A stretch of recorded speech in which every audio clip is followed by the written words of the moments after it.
When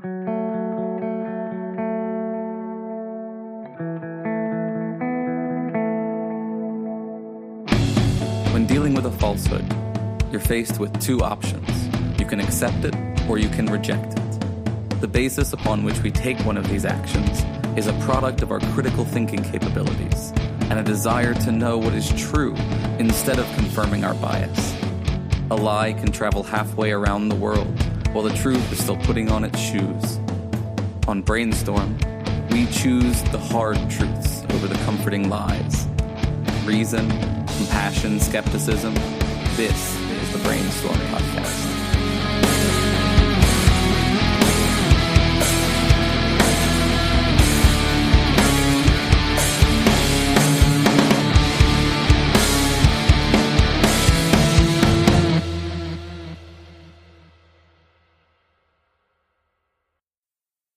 Hey folks, welcome to this episode of the Brainstorm Podcast Skeptic Studio. This one is a little bit different from the stuff I've been doing recently. I talked to Eric Bickernicks about his book, Strangeness, and UFOs and some of the conspiracies around those. We got off onto other tangents and talked about some skepticism and some of his other projects. It was a fun chat, and I hope you enjoy it. I don't have a lot of housekeeping to do, except just to say thanks to all the people who have been interacting on the Facebook page recently. I've increased my postings there, and there have been a lot of great folks commenting, liking, and sharing the things that I post there. If you have comments or criticisms, then you can reach us at mail@brainstormblog.net, and if you want to help the show grow, then you can do that by becoming a patron at patreon.com/brainstormpodcast, and if you become a patron, then you can hear an extended version of this interview that includes our chit-chat from before we started the show and for about 20 minutes of extra conversation after. Now I'm going to subject you to an ad for another podcast that you should check out. Hey there, I'm VP Quinn of High Level Games, a tabletop role-playing game podcast and web community. I and my trusty sidekick and producer monkey, the assistant to the regional manager, Joel, hello, talk about various pen and paper role-playing game products in an always interesting and sometimes funny way. We are a for gamers by gamers podcast that looks at how to make these games more awesome for the fans. Check us out on iTunes, follow us at HLG_corporate on Twitter, like our page on Facebook, or just go to highlevelgames.ca for more information. High Level Games, the industry's first choice in taking your games to the next level.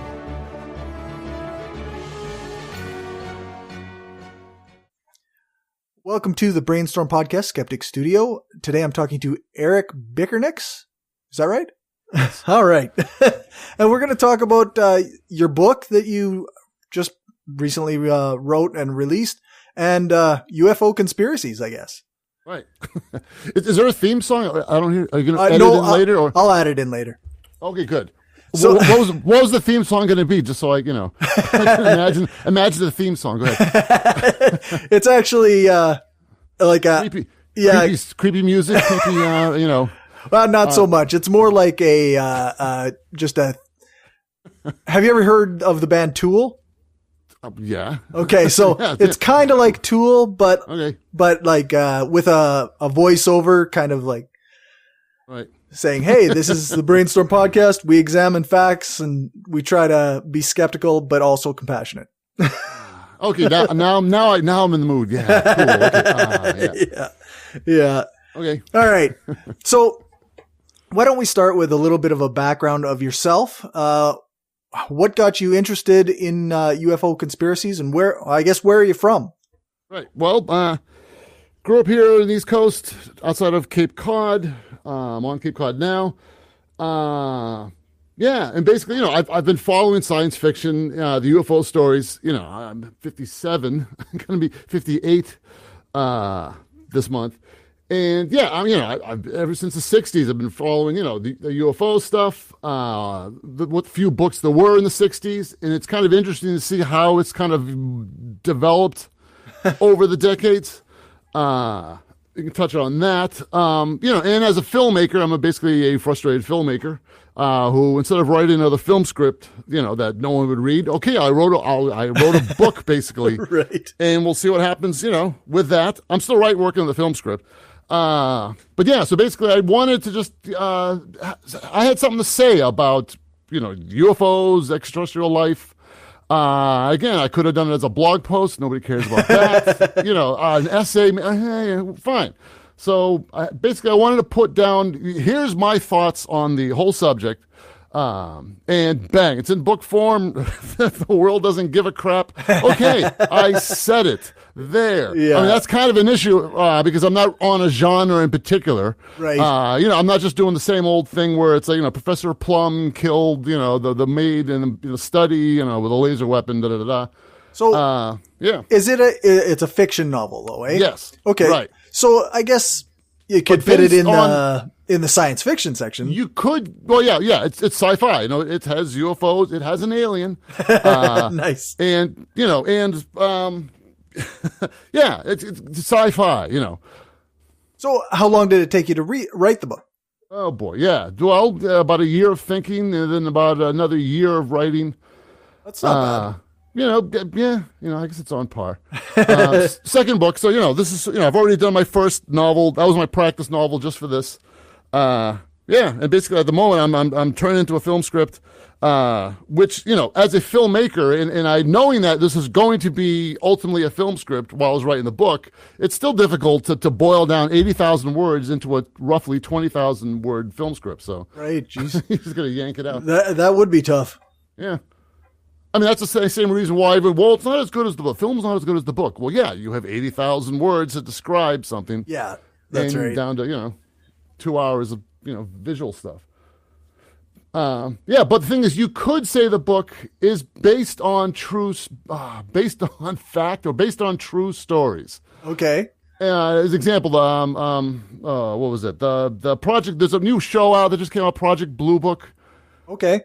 Right, it was on where the hell is it? Yeah, and basically, and they say on it, based on true events. It's like, so yes, I guess you could say my book is based on true events, even though it doesn't have to be true for that to be the case. There you go. Right. So basically, I'm satirizing basically the whole UFO world, conspiracy world. I just threw everything in there, Yeah, basically it's a satire, and believe me, it's not hard to satire Right. a lot of these people. So yeah, I had fun doing it. There it is. Yeah, let's see what happens. So, what have you, while you were looking into this book, what kind of evidence or what kind of claims did you see about UFOs? Yeah, right. All right. So I started, as an example, one of the cooler events are the Phoenix Lights, or should I say the two incidences. Are you familiar with it? Phoenix Lights from March 13th, 1997. Doesn't ring a bell, but... Oh, really? Okay, all right. Basically, well, quickly, sure. On March 13th, 1997, there were two things that happened in Phoenix. One was a row of lights that kind of were on the horizon that slowly descended. And they're like, oh my God, there's UFOs, blah, blah, blah. And I was like, well, no, come on, it was lights. And ultimately, they've proven that it's flares. It was a row of flares that were dropped by some military planes and that slowly descended down to the horizon and they disappeared behind the mountains. Okay. Yeah, and you can compare daytime footage and nighttime footage. Yeah, it's flares, But there was another thing that happened that night where a V-shaped quote craft flew over outside of Phoenix, and a whole bunch of people saw it and freaked out over it. Okay. Bump, you're right. Okay. And they're saying, oh no, it definitely was a dark V-shaped object. Definitely aliens. There you go. And ultimately, that culminated into what was the guy's name here? Okay, on June 19th, I go in notes here. The Arizona governor actually had a little press conference saying, "Listen, people, calm down. Let's calm down here. It's nothing's going on." And they had a guy come out. You've probably seen this footage. A guy come out with an alien head dressed in silver, who He pulls his head off and he reveals that he's like some, the governor says, listen, we're just ha ha ha. Come on. This is all fun. This is, the aliens aren't here. But, the true believers freaked out. Like, how dare he make fun of us? And yeah, I thought it was funny. I was just like, that's just great. He did a piss poor job of calming everyone down by basically making fun of everybody. Right. And I said, oh, okay, I got to put that in the book. So basically I have, a similar deal where I start the story with a V-shaped craft, mysteriously flying over. Well, in fact, I started on Truro, the town of Truro, which is part of Cape Cod. The significant thing about Truro, if you look at Cape Cod, imagine Cape Cod is sort of like a flexing arm that sticks out into the ocean. It's kind of a peninsula. It's way out in the end, the middle of nowhere. The town of Truro's claim to fame is Bud Hopkins. Bud Hopkins, who wrote a book called Missing Time, basically back in 1981.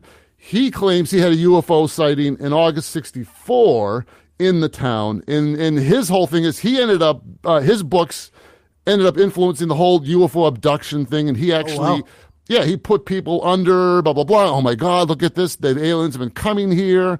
So that's his claim. That's his whole thing. He had a whole career. He was like an artist. He did paintings and stuff, and there's a whole artist community out there in Cape Cod in Provincetown. But he ultimately then went into this whole, he saw this UFO in 64 off of Route 6. I've driven down there a million times myself. So he ran with it in that direction. So I said, all right, well, why not start my book literally where Bud Hopkins saw his? Cool. Yeah. And there's another episode, again, and in this whole Phoenix Lights thing, if you check out the Wikipedia page, there are a whole bunch of people freaked out. Oh my God. But one guy, I just saw this recently. One guy said, all right, I had a pair of binoculars. I looked at it. I know what they're talking about. It was planes. They were flying in formation. It was a bunch of warthog planes that were probably flying off to the military section and then drop the flares. And it's like, that doesn't, that doesn't sound so cool and exciting having a dark shaped, thing fly over Phoenix. No. Do believers buy that?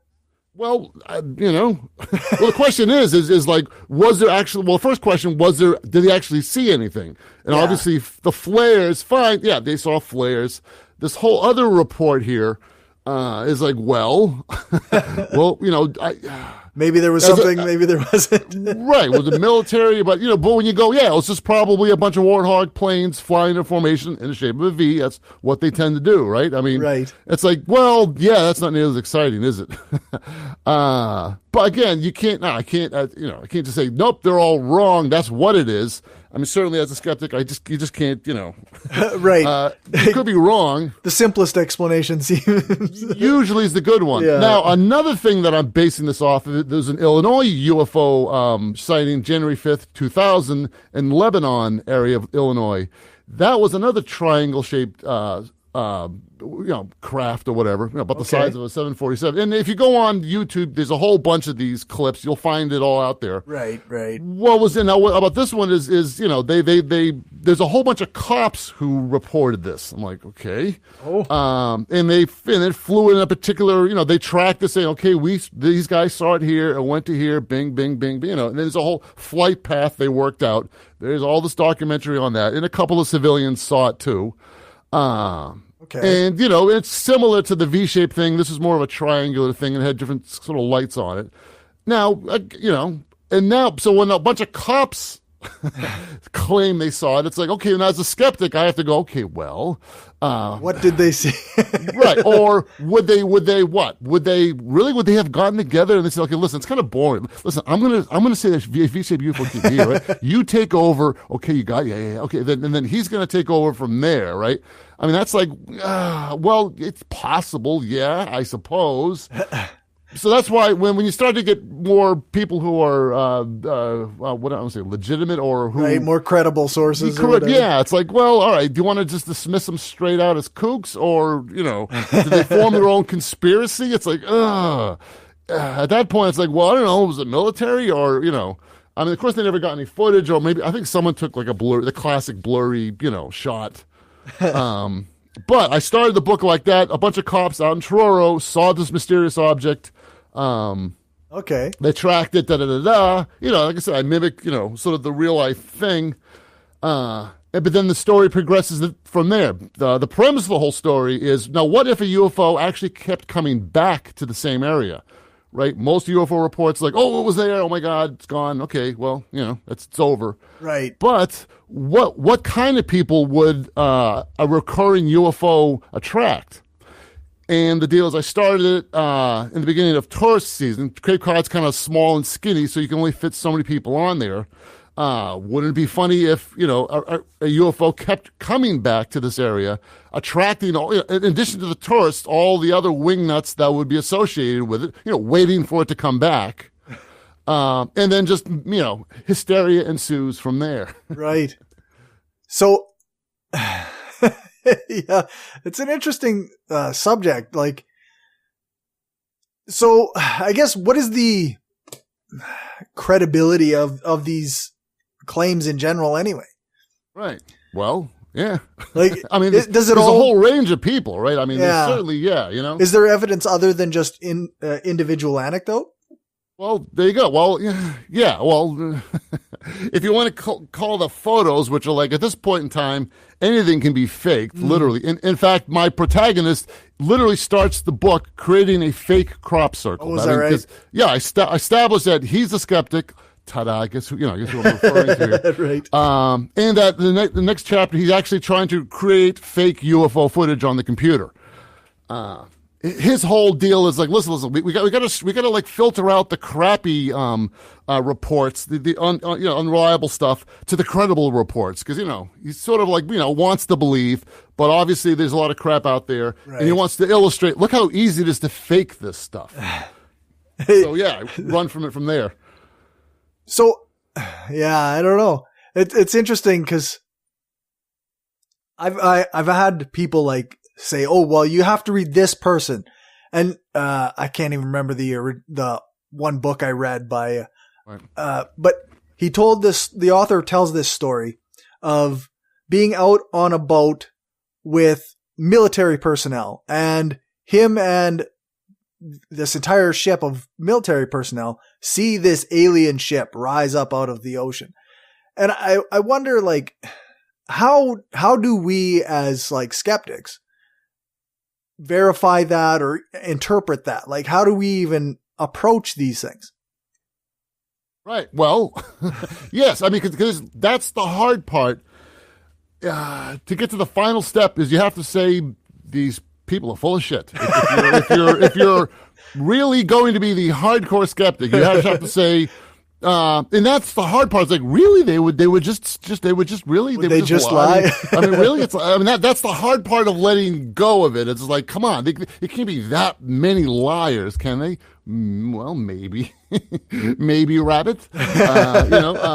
So yeah, I mean that's part of that's the whole social aspect is like, well, come on, we can't all be that delusional. Of course, you bring up religion. Okay, right. We can discuss that. And there seems to be a whole boatload of wishful thinking on that subject. Yeah, I get a lot of similar pushback when I argue against the idea of spirits. Right, like people believe that they've seen a spirit, and if I'm telling them that there's other possible explanations, then I must be calling them a liar. Right. Or, well, again, they saw something, right? They actually, right. They claim they saw, yeah.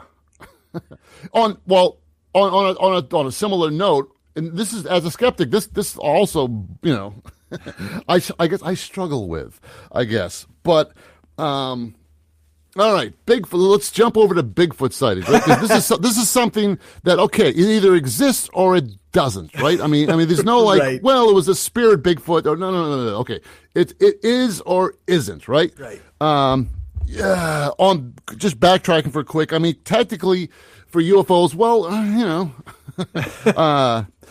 well, here, there's three aspects of the whole UFO question, or extraterrestrial, right? I mean, are there other extraterrestrials out there, right? Well, you have to take it to a religious point of view to say, no, we're the only people. So, okay, certainly, yeah, come on, there's got to be something out of 100 billion stars. Hubble has seen, 100 billion galaxies. Right. It's entirely possible that there's something out there. Yeah. Okay. So I'm not going to argue that. The question is, did they make the trip? Right. So they can certainly exist, but did they have to make the trip? And then the third part is, well, really, did they actually come into your bedroom and pick you? I mean, so, you can see how it just descends further and further. So it's the trip itself always seemed to be a sticking point for me. Like, right. Light speed travel, how close is the closest possible planet with life on it? It's not close. Probably not Alpha Centauri, right? So, right. You're looking at what, 10,000 years to travel here? Right. So, my point on that, right, is like, look, if there are aliens, give them credit, make them smart, please. I mean, because if you're saying, right, not you, but whoever is like, if they traveled from there to here, very far place, and let's say, they're traveling at the speed of light, right? They had to avoid every little tiny piece of dust speck, because getting a dust speck to hit you at the speed of light, you're toast. Or if you're traveling at a speed of light, you had to avoid everything. The navigation would be pretty intense. Well, you would have to know how to avoid little small rocks, out in outer space, or else you're just screwed. Just bang. No, you'd be, So they figured that out. So if you're saying if they got here, they figured that out. Yet they slammed into our planet. It's like, really? Come on, give them some credit. And the next question is like, really? So it's just like, Zork smacked into another planet. It's like, you gonna get him? Nah, let's just leave him there. I'm not getting that idiot. I mean, come on. Yeah. If they made the trip, I don't think they're that stupid. No, you wouldn't think so. Right. So, you mentioned at the start that you're kind of getting annoyed at this stuff, so you needed to put it down on paper.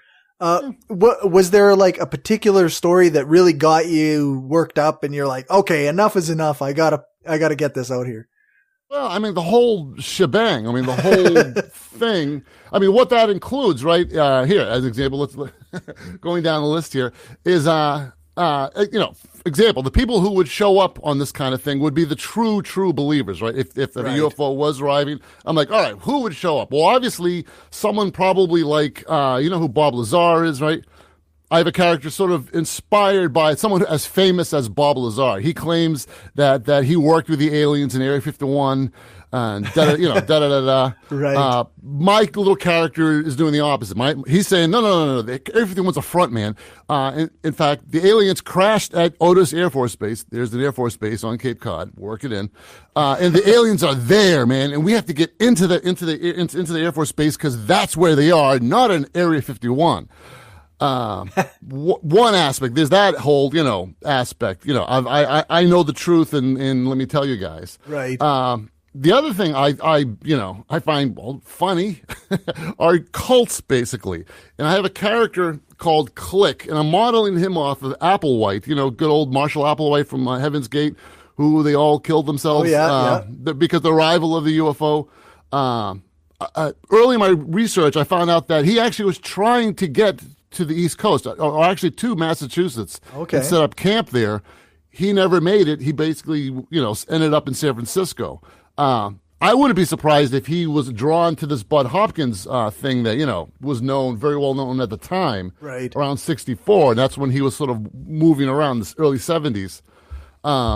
So basically, I have one character. I'm combining Marshall Applewhite with the UFOs, and basically, and this character is basically also waiting for the UFO to arrive. This is probably his UFO coming by, so he can be picked up, and then he can have sex with the aliens, specifically the Fornications from the star Alpha Fornax, from the star cluster of Fornax. Nice. Right, and then there's also Billy Mayer, which is another famous cult guy. He had some of this horrible like pie plate footage of UFOs that he shot back in the day, and people were like, "Wow, it's amazing!" Like, come on, it's just a plate. Thus, I have a pie plate on the cover of my book. That's where that's from. Okay. And of course, the Raelians. I mean, the whole thing with the leader of their thing, what's the hell's name? Claude Verlaine, as he's known as Rail, right? Yeah, I can't remember. Claims he's having sex with the aliens. I'm like, okay, that's beautiful. That's going in, yeah. So I basically combined all those guys into one character, and then sort of had fun playing with, that whole conformity thing, and yeah, we're all cosmic and we're all coming for us. That's just funny, yeah. So that's awesome. I had to go with that one. So I guess if you had to guess on, or maybe you can speak for what your book was, like, what is the point of aliens coming to Earth? Well, I would argue that there is no reason they need to contact us, or why, Right. And I know from our point of view, it's like, well, they made the trip. How dare they not say hi? It's like, well, what did they? First, the question is, if they're going to make the trip all the way out to here, how close is close enough, right? I mean, because the first assumption you could only make, right, is all right. Yes, they have powers. Their powers of observation are much greater than ours, right? I mean, you can't argue with that, right? Yeah. So if they have a greater power of observation, why does it have to be just like, I don't know, 200 yards up, or even in my bedroom? Why can't they just park themselves out by Pluto? Like, yeah, we got a perfectly good good view from out here, Oort Cloud, Alpha Centauri. Again, we're taking what we think of what would be a good look at us, literally flying over our heads. Right. And like, well, who said so? Yeah. It never really, I never understood the abduction thing. Well, yeah. Well, okay. Yes. I mean, it boils back to the demons, the devils, yeah. I mean, that's been in our folklore forever. So it's just another updated version of it, right? Yeah. I mean, Yeah, it just like you say though, like if they wanted to observe us from afar, then they could do that easily if they have the tech to get here. Well, maybe they don't even need the tech to get here. I mean, certainly, how close do they have to be? Right. So yeah, that's the other second question. Do they even actually need to actually make the trip? Right. And two, I can't think of a good reason why they need to land and say, hi, we're here. Let me shake your hand. Yeah. Because it doesn't, I can't, there's a whole bunch of reasons which I could just blabber on for whatever, 10 minutes. But there are none. I can't think of one. I mean, basically in the sense that we're just going to hurt ourselves with whatever they gave us. Right. Yeah. So why would they do that to us if they made the trip? Yeah, there seems to be a lot of factors at play. There was recently, did you follow the cigar tube asteroid or whatever that was flying through our solar system? Right. That's cool. Yeah, it was super cool, but there was a lot of people jumping on the alien bandwagon, right? Yep. Because it was cigar shaped or whatever. Well, it was a weird angle, so I don't know. Yeah. Right. Well, okay, yeah. Well, good for them. Good. Yeah. All right. But the number of variables, the number of things you have to eliminate before you can actually call it, reliably call it an alien thing, right, it's so high. Yeah. Right. I would argue is well, again, the folklore is there is a if they bothered to make the trip. Let me clarify. Let me just put that before everything here. Is okay to us is okay.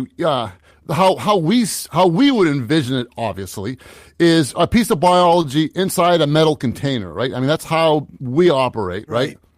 But who says the UFOs just aren't the extraterrestrials themselves? I mean, just that's it. You're looking, that's it. That is, it's the perfect thing to fly around in space, travel. I mean, because that's his environment, space. What's so special about walking on a planet surface when you've got space to, explore? So, there's one I'm not saying, I'm saying it definitely is, but I'm just saying, okay, there's, there's an option for you. So there's no one to come out and shake our hand, Right. It's not necessarily the way that people imagine it might be just because that's what we're used to.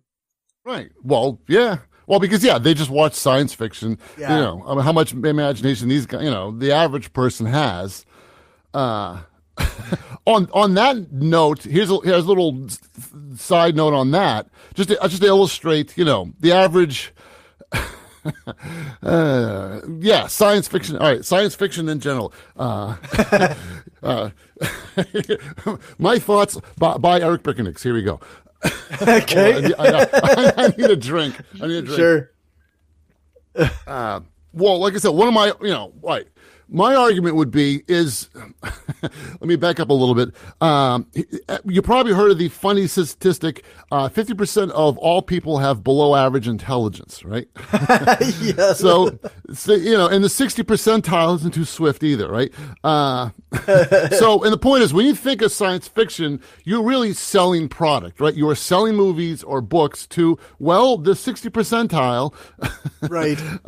Because they got the $15 for movie ticket, or they're paying for the book. And if you make it so out there, they're like, what? There's certainly a lot more idiots out there with $15 for movie ticket than there are PhDs or scientists with $15, right? I mean, where's your audience? You're going to sell to your audience, right? Yeah. So a good example for that is, let's go back to good old H.G. Wells now, right? War of the Worlds. He wrote War of the Worlds in 1897. Now, H.G. Wells is a pretty damn progressive guy, right? I mean, Right. He talked about futurism, much later, but his audience in 1897, as an example. Not quite so progressive.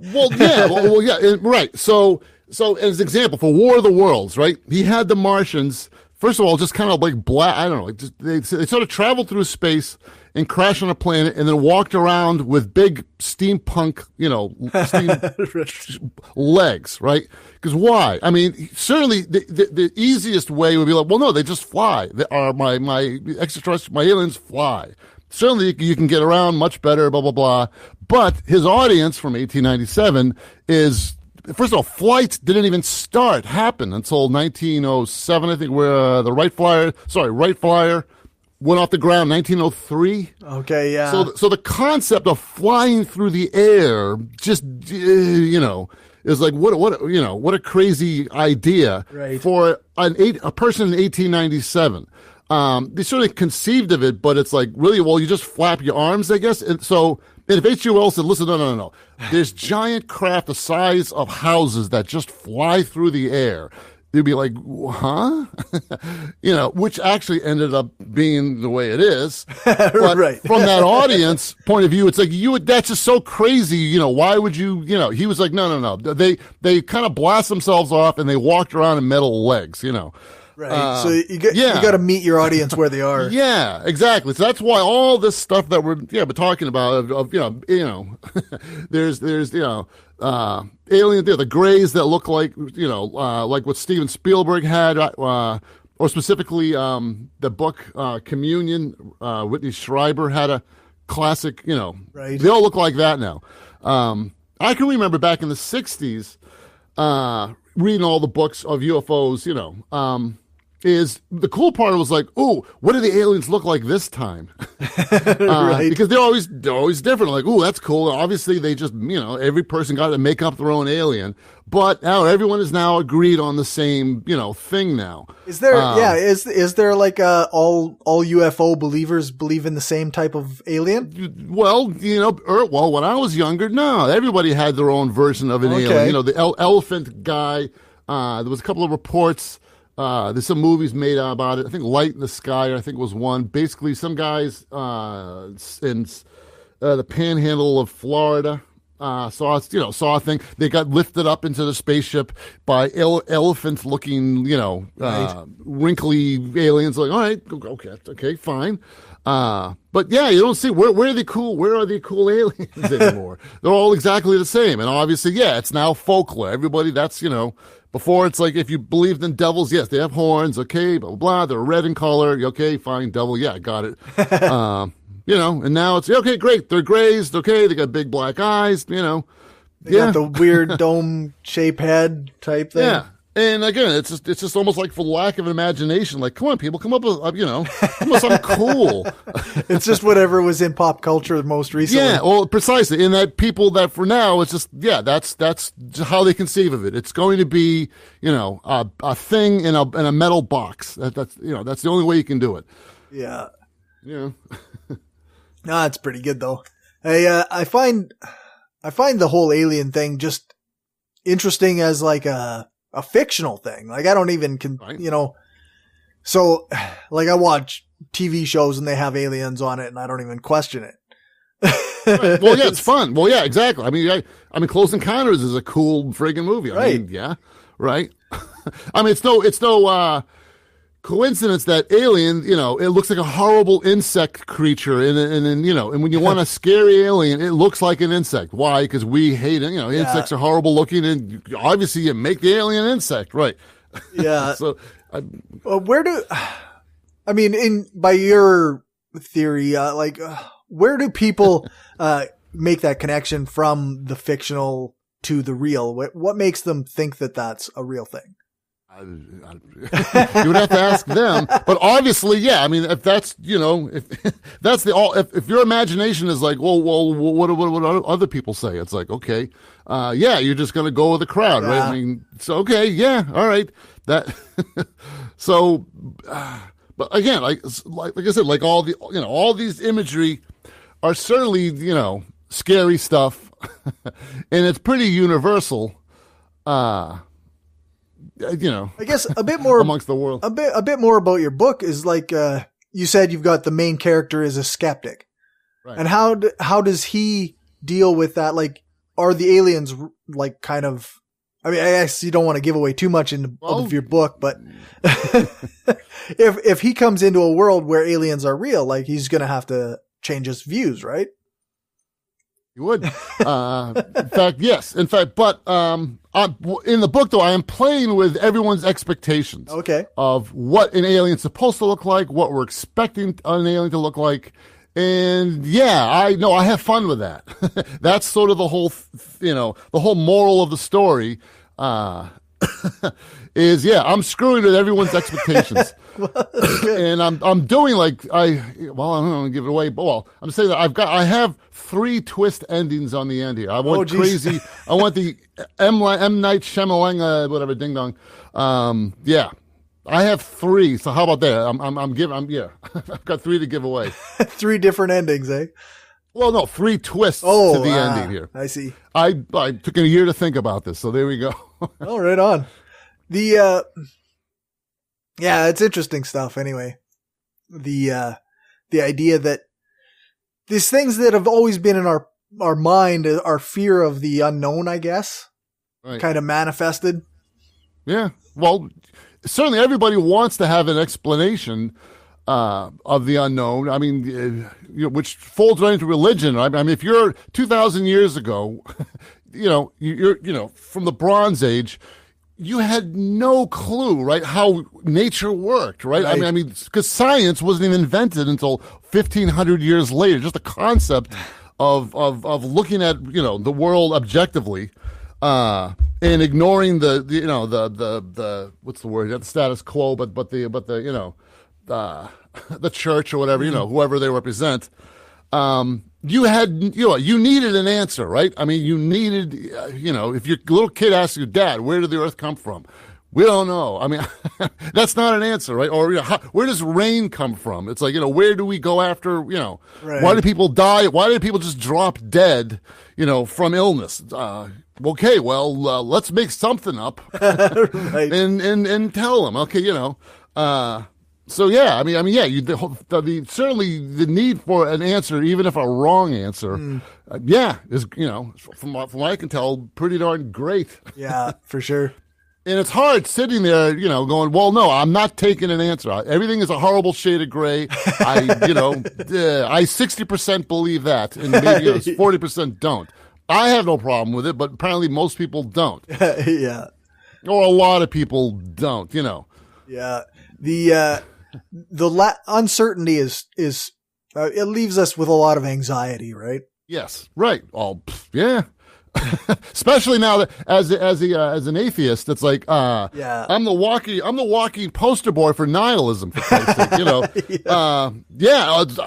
My Jesus Christ, it's going to be end. Oh my God, I've got to get this book out. I got to get it done. I need things. Because it's this horrible thing gonna happen, or not. Well, once it happens, it won't be horrible. You just go back to oblivion. Well, it won't hurt, but up till then, I want to make sure I don't have any regrets lying there, going, "Oh, geez, this is it, really? Okay, here we go." Yeah, it definitely does make it feel like you need to leave a mark on the world in some way. My personal website is called adeadguy.com. Nice. And what it is the delusion is, right, is hopefully I will be known as a dead guy for much, much longer than I was known as an alive guy. Right. Whether I came up with some concept or whether, my book here, whatever, again, I fully expect no one to give a shit. So that's why I just did it my way here. Well, you got to do something, right? Right. and again, now here's the ultimate nihilism here is still my book can be digitized into a bunch of just zeros and ones, right? And that's it. But I won't be around. I mean, this whole business of a tombstone, I got to put my body in the ground. I'll have no. Yeah, don't do that. That's just silly. But somehow I like to think, wow, my ones and zeros will continue on after me. Right. That represents me, right? But then you look out even further, like, well, why the hell would my ones and zeros be any more significant than some extraterrestrial who came up with their ones and zeros here, Right. On whatever books or things they might have done. And then it's just like, okay, it's time to have a drink. Yeah. That's why you need a dark sense of humor, right? Yeah, of course. I mean, you can't offend me at all. No, you can't. Gotta embrace that, the darkness and just realize, well, death is coming. So that's it. Yeah. I mean, it's kind of funny in a sense that it's like, it's preposterous. It's like, yeah. Yeah. So I guess what is, I want to kind of get more in depth about your book, but I don't want to give away too much of what's going on in it. Right. Well, we want people to read it, right? Yeah. Well, here, let me take you through it. Let me just roughly. There's three protagonists. Okay. Okay. So I got my male skeptic guy who Okay. who basically is doing the fake UFOs, and basically he sees something at the Barnstable County Fair, like right flying over his head, like, wow, look at that. I'm looking at myself here. And then, from that point there, he's got to deal with it. The second protagonist, character is Melissa, the Cape Cod reporter, who basically, since I want to have all these things to happen on Cape Cod. Literally, Cape Cod is like the fourth character.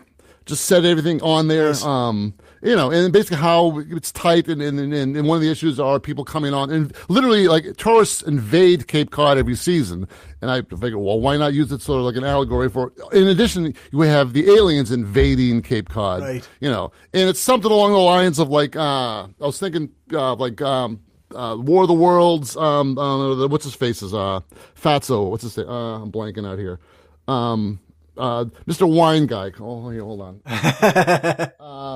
Before his time, radio show.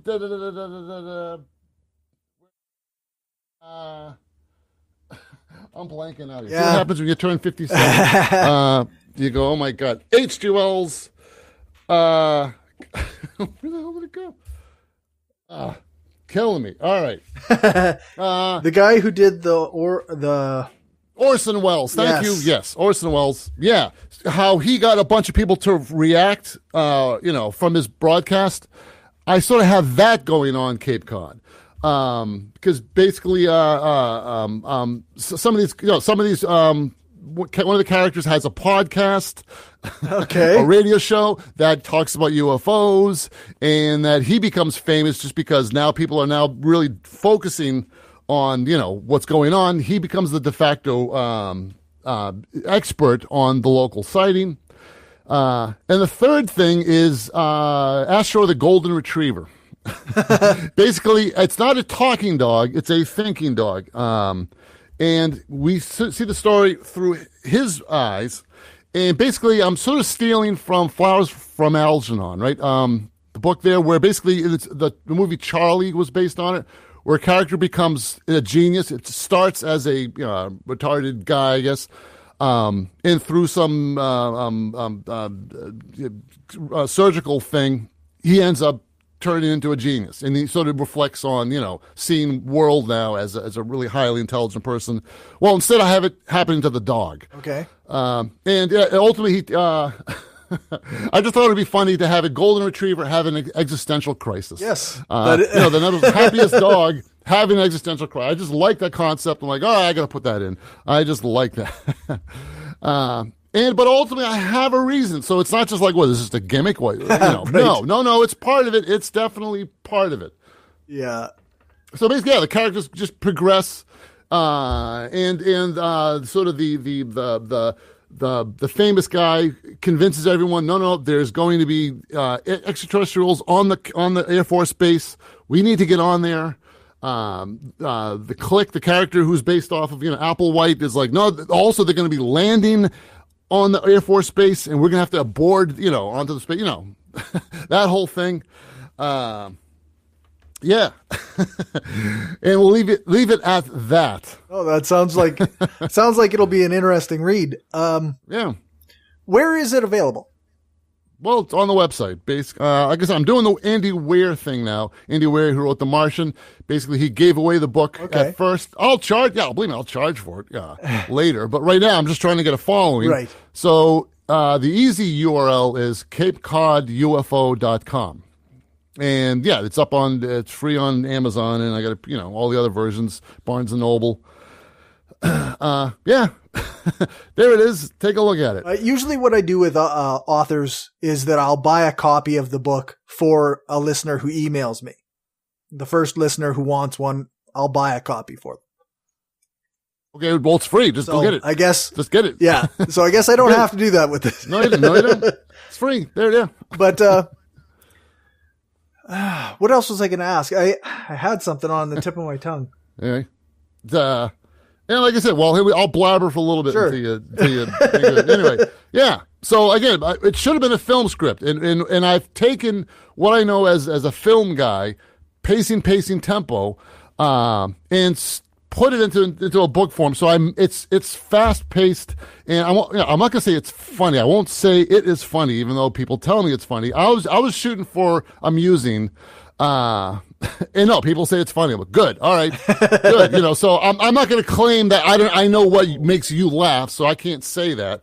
But the early reports are, it's like, yeah, hey, this is, fast paced. And they noticed that because I specifically wanted to take what I knew as a filmmaker, tempo, don't drag, don't let things, just play out forever. And I got a lot of flack from the literary types who I gave it to early on. It was like, well, no, you're doing this wrong here. I'm like, well, what? I mean, I'm keeping things snappy here. It's like, no, you need backstory. You need everybody you have to take chapters where you get the backstory of everybody. I'm like, well, you don't get that in a movie.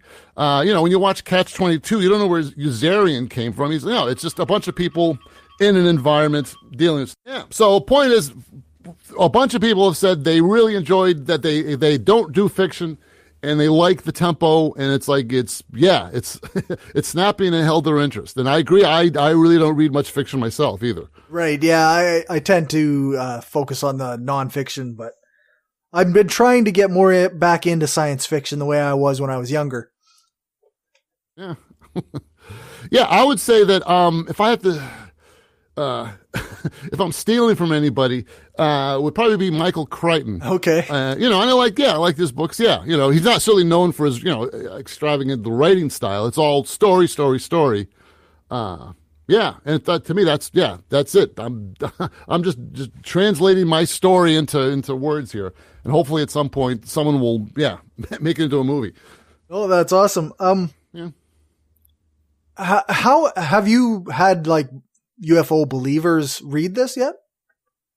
Well, yeah, I started to, and that's the interesting thing is I thought they're going, I'm basically satirizing the whole UFO crowd, Right. But like in anything, they tend to go, oh, this is yeah. I know people like that. It's like, well, no, I was thinking of you, dude. Makes me think of Stephen Colbert when he did the Colbert Report, and lots of like Republicans thought, okay, well, yeah, this is great. He's not like on the Democratic or the left side. People were like, yeah, he's making fun of you, but on the right, they weren't like, oh yeah, I know people like that. I know that. Right. Yeah. So that I know one guy who's more drunker than I am. So yeah, I'm not the drunk. That guy's the drunk. Like, Right. Okay, great. Yeah. So yeah, exactly. So I'm trying to play. I guess I'll play both sides of the fence. Okay. Yeah. So if you're skeptic, I think you could definitely relate to all this. Right. But then you'll recognize where all these UFO reports came from the whole lore. Yeah. All right. So yeah, we'll see how it goes. I mean, I'm still early in on the whole marketing aspect here. Right. Yeah, I'm far from an expert at marketing myself. So Bitch. Yeah. yeah. So I guess, I'm just checking out your website here. It looks like you've got a couple other books out as well. Yeah. I wrote another one in the world called Artifice. That wasn't a genre. Yeah, I got kicked in the balls for that one too. Oh, geez. Just in the sense that no one gives a shit. It's like, okay, great. I spent 2 years on that. I think it's a funny story, and a few people who have read it said, "Geez, I wasn't expecting to have a funny story." Basically, it's a story of an artist. Imagine an artist having a patron who buys all his work and then burns it on him. Wow. And then again, so I do art, I do, music and, things. Okay. And the question is, I was basically studying the whole question of, well, what makes an artist create? Are you in it just for the money? I mean, if that's the case, well, fine. Like if you paint houses, it's like, yeah, so what? I don't care. If the house burns down next week, I get paid. Yeah. I don't care. But if you're an artist who's doing like, paintings or something like that, knowing that it gets destroyed, basically you'll never exist when you're same deal as I was saying earlier. Yeah. You'll never, that's what you're trying to leave behind, your work. And if someone just purposely says, here, I'll just pay you to destroy it, well, would you have an issue, with that? And how would a person like that react? And yeah, I went basically and had fun vamping off of that. Moral of this, Yeah, that's an interesting that's the moral question. story. Yeah. Yeah, Like, but believe me, yeah. And the point is that the few people who have read it, yeah, enjoy it. So again, I want to make it fast and snappy. that's cool. Hey, that must be surprising, right? For a guy talking like this fast. No, that's perfect. I'm just thinking about your new book, your High Strangeness, and I'm thinking, did you have to do much research into the conspiracies behind the UFOs? Oh, Christ. Well, yeah.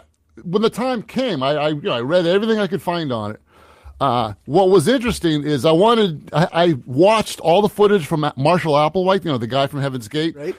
I listened to his whole shebang. He has like hours of this stuff, blabbering about the what's his face, the people are coming in from their planet and all that.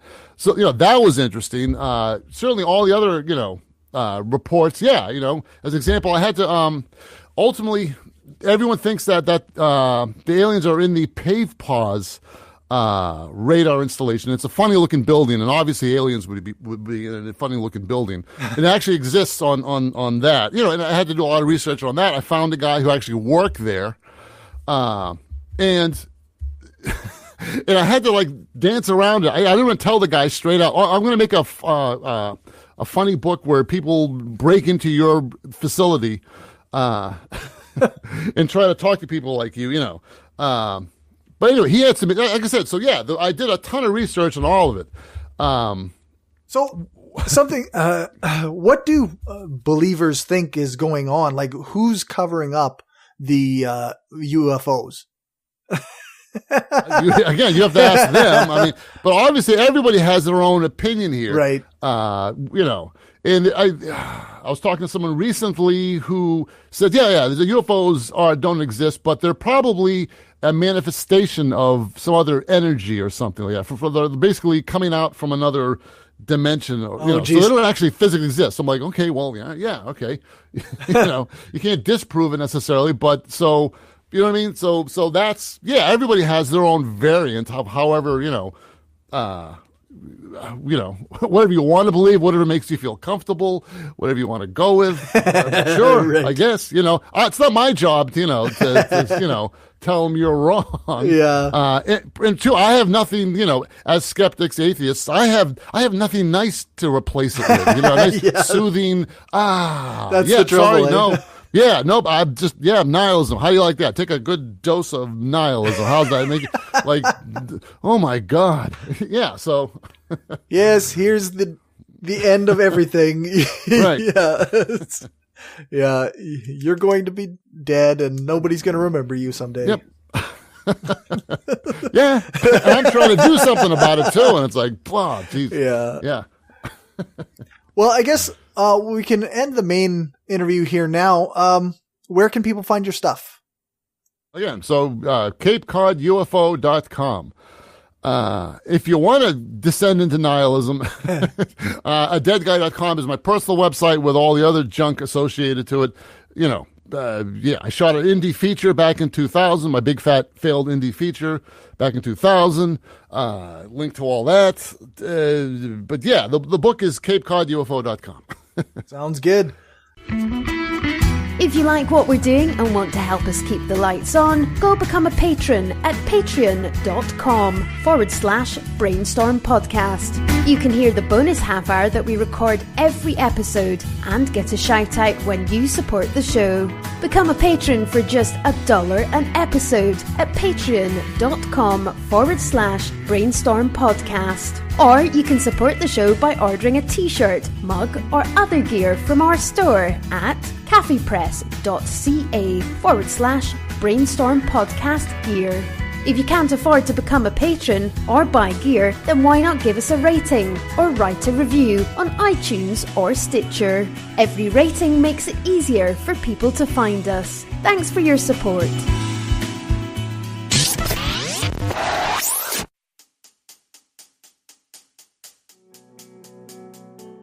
Okay, thanks for listening. If you like this and want the extra content, then you can get it by being a patron, just like Magnus, Stephanie, Bob Glenn, the Utah Outcasts, Zach, Kayla, Freethinker215, Driffa, Keith, Richard, Kim, Larry, Rob, Daryl, Aaron, Destin Doesn't Suck That Much, and the Flying Spaghetti Monster, Sauce Be Upon Him. If you want to join them and help the show grow, then you can do that at patreon.com/Brainstorm Podcast, or you can do a one-time donation at paypal.me/Brainstorm Podcast.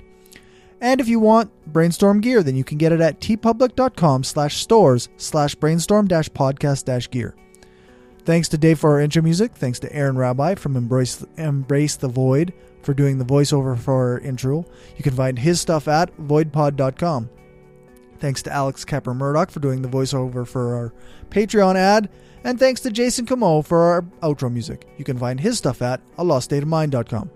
All music played is either with permission or under the SOCAN license to play. For more information on SOCAN, you can check out the music license info page on our website, brainstormblog.net. Remember to give us a rating, a thumbs up, or a fave on your podcatcher of choice. Join our Facebook group, like our page, follow us on Twitter, subscribe to our subreddit, sign up for our newsletter, which I haven't been updating. Share the show and spread the word. The more you share, comment, and like our stuff, the more it helps the show grow. Thanks to everyone for listening. Remember, the truth matters.